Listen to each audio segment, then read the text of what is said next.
Kariz qaynukam armiyadan uyga kelganligi uchun Kariz xolamiz bir qancha produktlar qilib olib chiqib berdilar. Chunki Kariz qaynukamni Kariz xolam o'z bolasiday yaxshi ko'radi.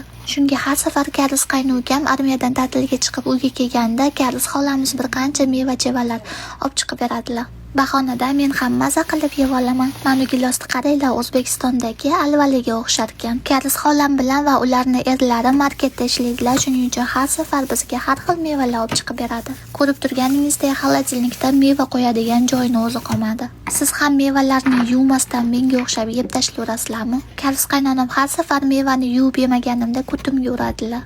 Gilosni ham xolodilnikka qo'ygunimcha уже nafsim chukkillab yarmini yeb qo'yay dedim. Kariz qaynonam ishlaydigan to'yxonada bugun 7 ta to'y o'tkazishibdi. Shuning uchun itti bolasida charchadim deb tog'oralarni otib tashadilar. Shuning uchun tarozi maza qilib g'iybatlashdik.